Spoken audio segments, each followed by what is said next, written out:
Je vais essayer d'être clair et complet, parce que tout le monde dans ma famille me traite de cœur sec alors que, franchement, j'ai déjà laissé des morceaux de moi dans cette histoire. J'ai 25 ans, j'habite à Lyon, et ma petite sœur, appelons-la Camille, 23 ans, est engluée depuis 6 ans dans un couple intermittent avec Tristan. Je ne vais pas dire que c'est un mauvais compagnon, ses actes parlent. Il l'a déjà frappée, plusieurs fois, tient son pognon, m'a menacé quand j'ai essayé d'intervenir, et la ramène systématiquement au pas dès qu'elle tente de respirer. Voilà. On a grandi chez nos grands-parents après le décès de nos parents, j'avais 12 ans, elle 10. Papy et mamie vivent maintenant à Nice, plus de 80 piges, pas mal fatigués, une retraite qui ne permet pas de boucher toutes les fuites de la famille. Et surtout, ils ont gagné le droit à la tranquillité. La première grosse casse a eu lieu quand Camille avait 20 ans. Elle a débarqué chez moi à Villeurbanne, couverte de bleu, l'arcade ouverte. Urgence à Édouard Herriot, point de suture, rapport au commissariat du 3, passage par le 3919 pour qu'une écoutante lui explique ses droits et des solutions d'hébergement. J'ai tenu sa main pendant qu'elle pleurait sans bruit. Ensuite, je l'ai gardée 2 mois. Je payais tout, bouffe, lessive, son forfait, des fringues parce que les siennes étaient restées chez lui, et même la caution plus le premier loyer pour un studio de l'autre côté de Lyon. Plus de 2000 balles que je n'avais pas, avec 2 jobs, livraison tôt le matin et accueil en magasin l'après-midi. Je lui ai cédé ma chambre et j'ai dormi sur le clic-clac. Bref, j'ai mis ma vie en pause. Je croyais l'aider à sortir de l'emprise. Au début, ça semblait fonctionner. Elle s'est trouvée un boulot de vendeuse, mettait un peu de côté, buvait moins, et fréquentait des types, disons normaux. Je me suis dit, enfin. Sauf qu'au bout d'un moment, elle a croisé la trajectoire de Thomas, mon meilleur pote depuis le lycée, devenu mon coloc quand on a décidé de partager le loyer. Thomas est de ces gens trop bien. Le gars qui s'inquiète pour tout le monde, qui te ramène une soupe quand t'es malade, qui parle doucement aux chiens dans la rue. Sa plus grande qualité, et sa faille. Il est tombé amoureux de Camille, évidemment. Je l'ai prévenu, vas-y mollo, mec. Il a balayé, elle a assez morflé, elle mérite qu'on la traite correctement. Ils ont commencé à sortir ensemble quelques mois après le déménagement de Camille. Et pendant 1 an, tout roulait.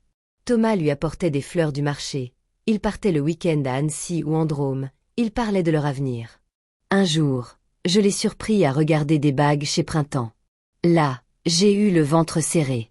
Je ne leur souhaitais que du bien, hein. Mais je connais ma sœur. C'est comme sentir un courant d'air avant que la fenêtre claque. Ça annonce quelque chose. L'été dernier, Camille a commencé à sonner faux. Des soirées annulées à la dernière minute, des jeux faits un extra qui ne collait pas avec les plannings, des petits mensonges inutiles. Thomas voyait bien, mais il mettait des pansements dessus. Elle est fatiguée, elle gère. La vérité est tombée d'un coup de massue. En août, Thomas est rentré plus tôt d'un remplacement. Il avait des places surprises pour le concert d'Angèle. Oui, cliché, mais adorable, et l'a trouvé chez nous, avec Tristan. Pas pour parler. Tristan avait une valise, Camille un sac déjà prêt. Mon meilleur ami, planté sur le pas de la porte avec ses billets à la main, a entendu Camille lui dire qu'elle repartait vivre avec Tristan, qu'elle ne l'avait jamais vraiment aimé, qu'elle s'était servie de lui pour rendre Tristan jaloux. Tristan, c'est l'amour de ma vie, je pense qu'à lui. Et là où j'ai cessé d'entendre, c'est quand elle a attaqué son point faible. Thomas a une grande tache de naissance sur le cou, ça l'a toujours complexé. Camille, qui le savait, l'avait raconté à Tristan. Tristan s'en est servi pour l'achever d'une vanne dégueulasse. Thomas n'a rien dit. Il a posé les billets sur la table, a tourné les talons. Tristan a ricané. Je n'ai pas crié. J'ai appelé Camille 2 jours plus tard. Je lui ai dit calmement que si elle retournait avec Tristan, c'était son choix, mais que moi, j'arrêtais là. Que la prochaine fois que Tristan déraperait, pas si, quand elle n'avait pas besoin de m'appeler. Qu'elle avait flingué la meilleure relation de sa vie avec le meilleur type qu'elle connaîtrait. Elle m'a accusé d'aimer plus mon ami que ma sœur, a juré que Thomas passerait à autre chose et que Tristan, lui, était son destin. J'ai raccroché. C'était il y a 8 mois. On ne s'est pas reparlé. Jusqu'à il y a 15 jours. Fin d'après-midi, elle débarque sur mon lieu de travail, zone commerciale de Vénissieux. Œil au beurre noir, lèvres fendues, marque de doigts sur les bras. Elle pleurait, m'a supplié de la laisser revenir quelques semaines. Tristan buvait plus, la frappait plus. Je lui ai dit non. Elle m'a suivi sur le parking, m'attrapant le poignet. Tu dois, t'es mon frère. Non. Des collègues ont regardé, mon responsable est sorti. Je lui ai retiré la main, je lui ai dit d'appeler le 17 ou d'aller à un refuge, CIDFF, Solidarité Femmes, 3919, mais que chez moi c'était non. Qu'elle avait fait un choix le jour où elle avait humilié Thomas. Elle a hurlé que je l'abandonnais comme tout le monde, que nos parents se retourneraient dans leur tombe. Je suis montée dans ma Clio et je suis partie. Ensuite, mon téléphone s'est transformé en alarme incendie. Mamie a appelé en pleurant. Ils sont trop vieux. Papy est perdu dès qu'on change la routine. La résidence senior n'autorise pas d'hébergement sans procédure. Tu peux payer un Formule 1, de nuit, on s'organise. J'ai dit que je ne pouvais pas. Elle m'a raccroché au nez. Ma tante, celle qui vit en Guadeloupe, proposait un billet d'avion si je gardais Camille quelques jours le temps d'un départ. Même au taf, j'ai senti des regards comme si j'étais un monstre. Ils ne comprennent pas deux choses. 1. Thomas vit toujours avec moi. 2. La boucle je sauve, elle repart, je recolle, elle repart m'a déjà coûté de l'argent, du sommeil, et un ami presque pour toujours. Le soir où tout a basculé pour de bon, on dînait à l'appart avec Thomas et sa nouvelle copine, Erika. Elle est le contraire de Camille. Étudiante, bénévole à la SPA de la Guillotière où Thomas aide aussi, le genre de personne qui ramasse les morceaux sans faire de bruit. Ça faisait un mois qu'ils se voyaient et j'avais revu un sourire sur la gueule de mon coloc. On avait des pâtes à la crème et des tomates cerises, rien de fou, mais l'ambiance était douce. On sonne. Thomas va ouvrir, j'entends, Camille. Et là, fin de la parenthèse. Elle force le passage, arrive au salon. Cheveux gras, même hoodie que la semaine d'avant, une odeur de vieille clope et de sueur. Elle débite, elle dort dans sa voiture. Tristan a changé les serrures, il menace d'appeler la police si elle revient. Erika, polie, demande qui elle est. Thomas répond, la sœur de mon coloc. Camille la repère, pince les lèvres, ta nouvelle copine. Il dit oui. Elle ricane, pile le genre de fille simple et ennuyeuse que je t'imaginais. Thomas devient rouge tomate. Il ne répond pas. Elle se tourne vers moi, je peux dormir sur le canapé cette nuit, en regardant Erika comme si elle allait voter. Non, j'ai dit. Tout de suite. Sans débat. Alors elle se tourne vers Thomas. Tu vas pas me laisser dans la rue, pas toi, pas après, ce qu'on a partagé. Voilà, secret éventé.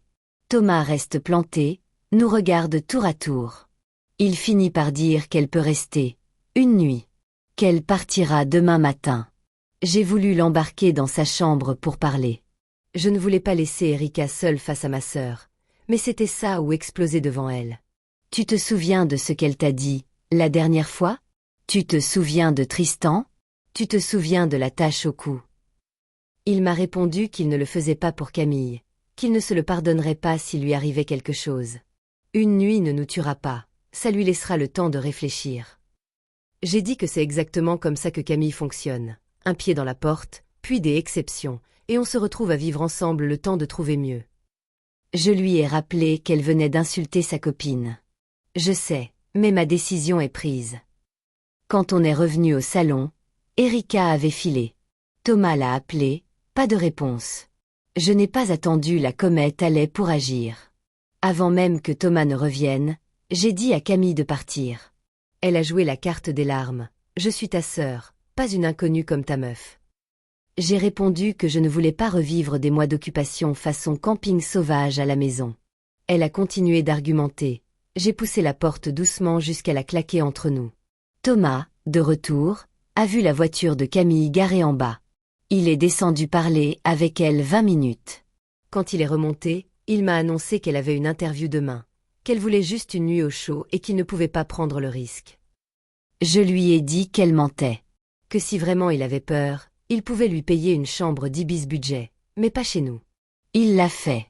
J'en reviens toujours pas. Le lendemain, Erika a rompu. Message net, elle ne voulait pas de drama, et elle n'était pas à l'aise avec ce qu'il faisait pour son ex en cachant des choses. Thomas n'a pas protesté. Il a juste eu l'air vidé. C'était exactement ce que je redoutais. Camille, de son côté, a commencé la valse des excuses. L'entretien repoussé, la RH qui s'est trompée de date, le promis, je rembourse dès le premier salaire. Thomas l'a cru. Il lui avançait des nuits d'hôtel quelques jours, puis encore 2, puis le week-end. Je le voyais se ratatiner. À table, il portait à nouveau des sweats à capuche remontée sur le cou, il ne parlait presque plus. Et Camille n'était jamais bien loin, prête à baver son venin sur Erika. C'était pas la bonne pour toi de toute façon. À grappiller des infos, à demander juste 20 € pour manger ce midi, juste un shampoing au mono. J'ai commencé à chercher un studio. Je me connais, si je reste, je vais finir par hurler, par casser quelque chose, ou par dire à Thomas des mots qui ne se ravalent pas. Et pourtant, je voyais déjà la suite écrite à l'encre épaisse. Camille ne lâcherait pas sa nouvelle poule aux œufs d'or. Thomas est trop bon ou trop con, désolé mon vieux, pour ne pas se faire lessiver jusqu'au dernier centime. Voilà où j'en suis. On me peint comme le frère cruel. Mais personne ne veut voir que j'ai déjà pris la vague pour deux, que j'ai déjà payé, dormi sur un canapé, renforcé des serrures, tendu des mouchoirs, rempli des papiers, accompagné au commissariat, appelé des numéros que personne n'a envie d'appeler. Je ne suis pas un centre de vacances pour femmes battues qui veulent une pause avant de retourner chez leur agresseur. Je ne laisserai pas ma porte devenir la salle d'attente de l'enfer, au prix de mon pote qui recommence à peine à tenir debout. Qu'on m'insulte. Qu'on dise que la famille passe avant tout. Très bien. Mais que quelqu'un, pour une fois, se souvienne que la famille, Camille ne l'a pas vue quand elle a piétiné Thomas. Et qu'en France, quand on veut vraiment s'en sortir, il y a des dispositifs. 3919, CIDFF, UAP à l'hôpital, dépôt de plainte, ordonnance de protection au tribunal judiciaire. On ne peut pas vouloir à sa place. On ne peut pas la porter si elle se jette à l'eau avec des pierres dans les poches et qu'elle appelle ça l'amour. J'avais commencé à visiter des studios à l'autre bout de Lyon, histoire de mettre un peu d'air entre ma vie et le chaos. Mais avant même que j'aie le temps de poser un dossier, Camille a trouvé une nouvelle façon de s'infiltrer. Un mardi soir, je rentre plutôt du taf, et je tombe sur eux deux, Camille et Thomas, affalés sur notre canapé, plaid sur les genoux, Netflix en roue libre, un bol de pop-corn posé entre eux comme si de rien n'était. J'ai senti l'électricité me parcourir la nuque. On peut parler, que je fais à Thomas. Dans sa chambre, il me sort le couplet « On est adulte, on peut être cordiaux ». Elle s'est excusée. Je ne suis pas prêt à pardonner mais je ne vois pas l'intérêt d'être hostile. Et moi, j'avais l'impression d'entendre un pompier expliquer gentiment au feu qu'il va essayer de cohabiter. Je lui rappelle, pas pour le plaisir, juste pour la mémoire, les billets de concert posés sur la table, la valise de Tristan, la phrase sur l'amour de ma vie et la tache au cou transformée en fléchette. Il serre la mâchoire, mais son regard flotte ailleurs. Je sors de la chambre avec cette certitude lourde. Ma sœur sait exactement sur quel bouton appuyer. Le lendemain, j'ai reçu un message d'un numéro inconnu. Tristan. Rien que de voir son prénom sur l'écran m'a donné envie de jeter le téléphone par la fenêtre. Il voulait me dire la vérité sur Camille et me proposer de se voir. J'ai failli ignorer, honnêtement, mais ma curiosité a gagné. On s'est retrouvés à la terrasse d'un PMU moche vers Saxe-Gambetta, en plein après-midi pour éviter les soirées qui dérapent. Il était étonnamment calme. Il m'explique que Camille n'a pas dormi dans sa voiture la première semaine. Elle squattait chez un certain Laurent, rencontré sur Insta. Laurent l'a mise dehors en découvrant qu'elle fouillait sa veste et lui piquait du cash. Tristan ajoute qu'elle lui vole depuis des mois. Du liquide, des objets faciles à revendre, casque audio, perceuse, tablette, revendus sur Le Bon Coin et Vinted. Il a même retrouvé ses propres outils listés pendant qu'il était au boulot. Et ce n'est pas tout. Depuis que Thomas lui paye l'hôtel, elle envoie à Tristan des photos de notre appart pour le faire rager, des petits bulletins météo de la vie de Thomas, horaire, manie, et des messages du style « Il est toujours amoureux, il pense me redonner une chance ». Il me montre les captures. Dans l'une, elle écrit que Thomas lui a acheté un shampoing de marque et qu'il passe tous les 2 jours la voir à l'hôtel pour. Bref. J'ai eu la nausée. Tristan dit qu'il en a marre des jeux. Pour une fois, je le crois à moitié, ce qui me dégoûte encore plus. Je rentre chez nous avec ces captures imprimées sur mes rétines et je tombe sur une scène qui pourrait figurer dans un manuel de manipulation chapitre 1. Camille a mis de la musique douce, la table est dressée avec des assiettes pour les grandes occasions, des bougies qui sentent la vanille cheap. Elle découpe de la coriandre comme si c'était un dîner d'anniversaire. Thomas arrive pile à ce moment-là. Elle lui sert une assiette avec un sourire de pub pour dentifrice. J'ai soufflé les bougies d'un coup sec. Éteins le cirque, que je lâche. J'ai filé dans ma chambre. J'ai rappelé Tristan pour vérifier 2, 3 détails. Ça ne changeait rien. J'étais au bout de ma mèche. Je suis ressortie, j'ai regardé Camille droit dans les yeux. Tu prends tes affaires et tu sors. Thomas a voulu temporiser. On peut au moins finir de manger? On parle après. Non. J'étais épuisée de regarder des gens que j'aime mettre leur cervelle au vestiaire. Camille, elle, a sorti sa carte préférée, la carte peur. Tristan me suit, je le sens. Je ne suis pas en sécurité dehors. Tu veux que je finisse à l'hôpital? Elle me fixait, mais c'est Thomas qu'elle visait. Je l'ai vu se décomposer, exactement comme elle l'espérait.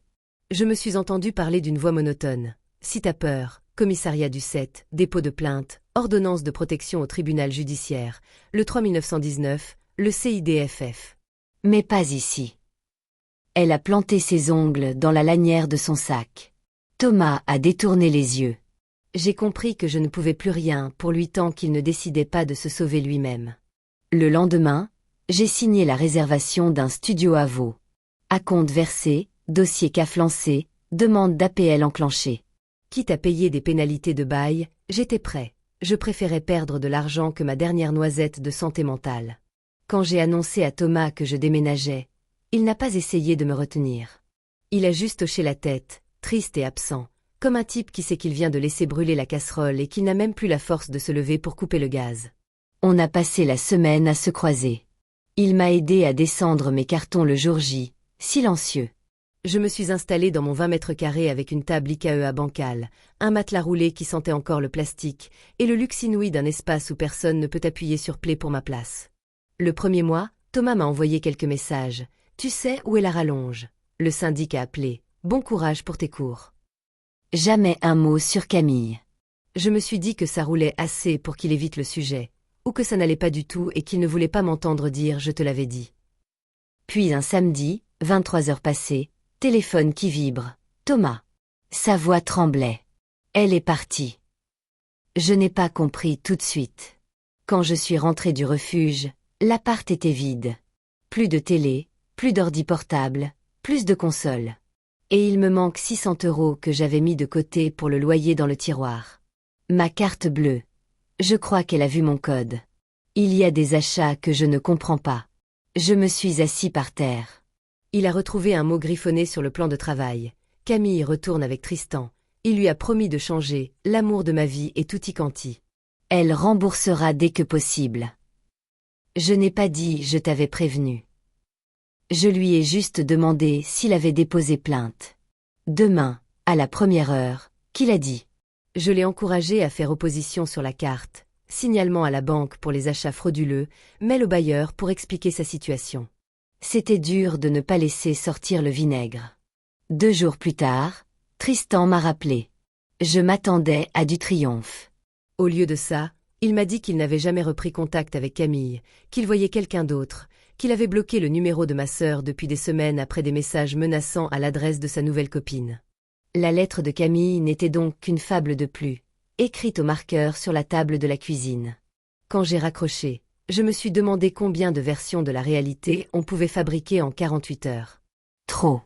Thomas a quand même tenu ses démarches. Commissariat du quartier, dépôt de plainte pour vol et usage frauduleux de moyens de paiement, attestation pour la banque, dossier à rallonge avec justificatif. Sa banque a ouvert une enquête, ça peut prendre du temps, vous connaissez la musique. Il a dû emprunter à ses parents pour boucler le loyer du mois et racheter un écran d'occasion. Il s'est excusé à moi par SMS, comme si c'était moi qui l'avais lessivé. Je me sens con. J'ai confondu être une bonne personne et servir de paillasson point. Je n'ai pas répondu grand-chose. Parfois, il faut que la casserole crame pour qu'on coupe le gaz sans qu'on te le dise.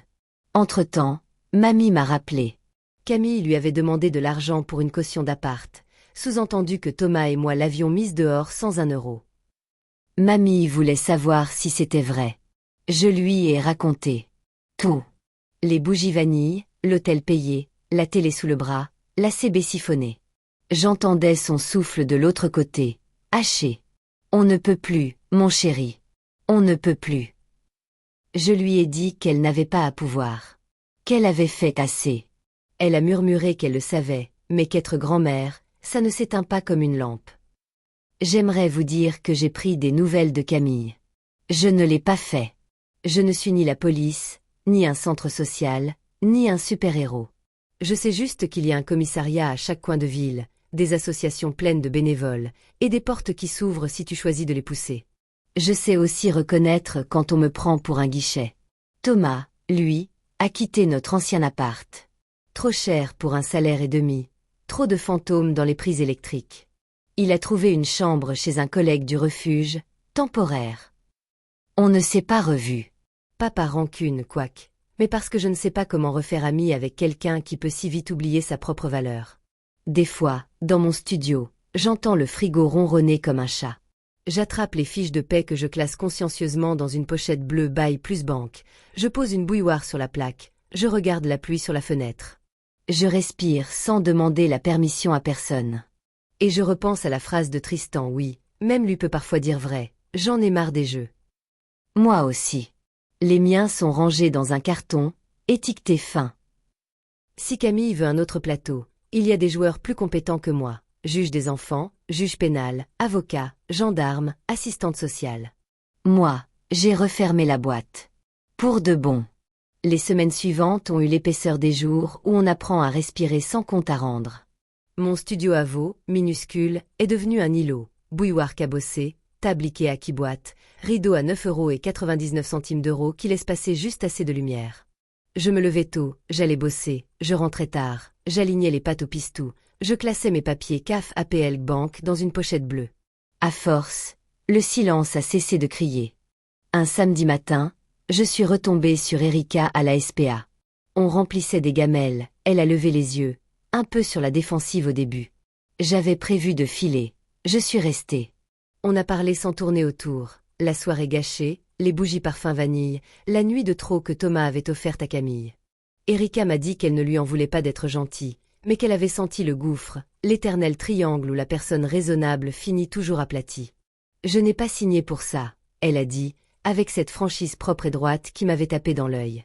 On a commencé à se croiser par hasard, puis exprès. Marcher sur les quais du Rhône, manger des quenelles dans un bouchon pas trop attrape-touriste, faire un tour chez Emmaüs pour dénicher une lampe à poser, qu'on a baptisée Martine. Je prenais soin de ne pas confondre douceur et pansement. Elle, de ne pas me demander d'être le comptable de son cœur. Pendant qu'on réapprenait la simplicité, le monde continuait sa mécanique moche. Un copain m'a envoyé un lien du progrès, 12 mois ferme pour violence conjugale récidivée. Photo floue devant le tribunal correctionnel de Lyon, et le nom de Tristan écrit noir sur blanc. Pas pour Camille, pour une autre femme. D'après l'article, déjà un casier, sursis révoqué, indemnisation pour la victime. Un détail sordide en prime, raconté au conditionnel par des proches. L'ex de cette femme, jaloux et bête, aurait répondu en lui mettant quelques côtes en musique dans un parking, puis aurait disparu du radar. Rien de glorieux, rien de propre. Je suis restée très longtemps à regarder la page sans rien ressentir. Je n'étais pas soulagée, pas vengeur. C'était juste la gravité qui finit par faire tomber ce qui devait tomber. J'ai fermé l'onglet. Ce n'était pas mon trophée. Thomas, lui, a tenu 2 mois de plus dans l'appart, puis a lâché. Trop cher, trop de fantômes, trop de trous dans les prises. Il a trouvé une chambre meublée dans le 8, chez un collègue du refuge. On s'est envoyé des SMS sporadiques. Bon courage pour ton rapport, j'ai retrouvé ta rallonge.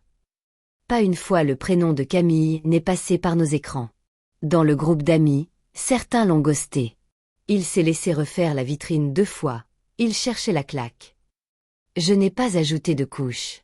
Je gardais ma colère comme on garde une pièce de monnaie dans sa chaussure, pour ne pas oublier comment on marche. La suite avec Camille a débarqué sous la forme d'un appel furtif, numéro que je connaissais par cœur.